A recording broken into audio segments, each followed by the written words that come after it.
Hi everyone and welcome back to the channel. In today's video I'm bringing you two monitors that I consider more than ideal for laptops, whether because you travel a lot and need portability or simply because you want a larger screen for gaming or work. Without further ado, let's begin. We're looking at a 15.6-inch IPS panel with Full HD resolution, 144Hz refresh rate and a 5 milliseconds response time. The first thing that catches your eye is its design. The Arzopa G1 features a slim, fairly sturdy aluminum body and includes a sort of a screen protector that also doubles as a foldable stand to position it at various angles. Truth to be told, it can be positioned at many angles, but it does its job.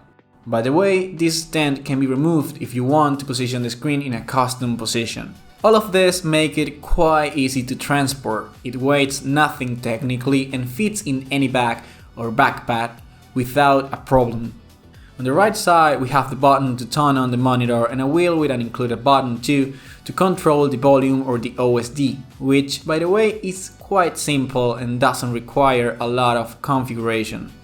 The box includes an HDMI to mini HDMI, USB-C to USB-C and a USB-A to USB-C connector, and of course its respective power supply. Regarding connectivity, we have two Type-C ports, a mini HDMI and a headphone jack. Something I heard and read online is that the monitor doesn't work unless you use the USB-C cable included in the box. Yes, that's true, but at the same time it's not.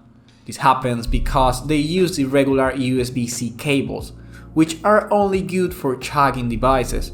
So if you're going to use this monitor through the USB-C port, keep this in mind. The Arzopa G1 has built-in speakers, but the quality isn't great. As for performance, the big surprise is its 144Hz refresh rate. The gaming experience is fluid and enjoyable, ideal for any type of game, really. But of course, for competitive games, those 5 milliseconds response time are a bit of a problem. The monitor's color and image representation are impeccable. The panel's ghosting is very low.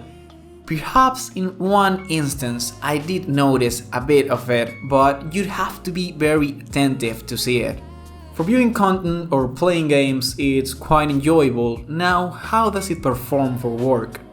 The panel has approximately 98% of sRGB and 74% of DCI-P3, which should be enough for simple editing work. You can expect vibrant lifelike colors, but you can work just fine with this. Before continuing, remember that the video descriptions contains the links to the monitors in case you want to take a look. Now that we've talked about the portable monitor, we're going to talk about a conventional one.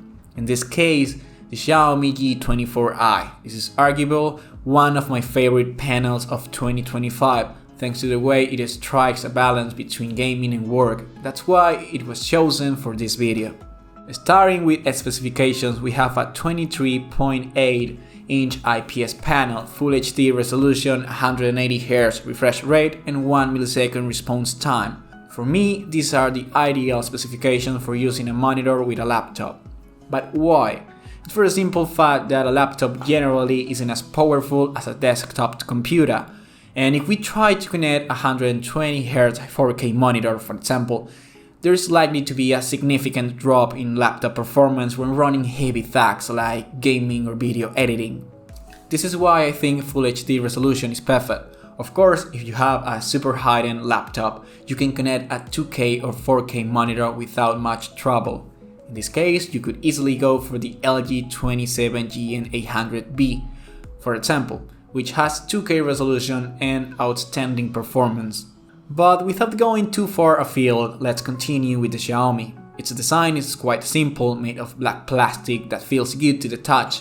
Its bezels are quite thin and the base takes up a little space, making it perfect if you plan to set up a multi-screen setup. In the back are the connections, DisplayPort 1.4, an HDMI 2.0 and the classic jack input. One detail I really liked is that it doesn't have the typical buttons. Instead, it has a joystick which makes navigating the menu much more practical.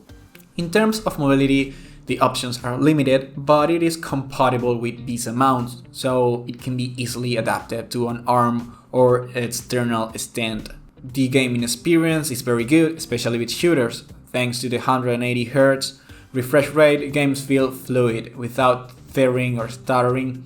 Ghosting is so slight that it's practically imperceptible, unless you're very picky, of course, as I always say. The monitor supports HDR, but don't expect too much, as its brightness barely reaches 250 nits. This makes it difficult to really take advantage of this feature. Now, how does it perform in graphic design or video editing? You could use it without problems because it covers around 99% of the sRGB space. It also achieves 79% in Adobe RGB and 80% in DCI-P3. These values are fine to work with, and although they sound very familiar to values I mentioned for the Arzopa, I can assure you that this one has a more realistic calibration. Of course, it's not a professional monitor, but I think it's a good choice if you want a quality price monitor that lets you play and work at the same time. Before closing, I like to say that if you're looking for something purely for gaming and aren't too interested in colors, I can recommend you the Xiaomi G24i, which can usually be found for $100 and offers a fascinating gaming experience. And well, that concludes today's review. I hope you found the video helpful. If you'd like me to review a monitor, leave it in the comments. See you next time!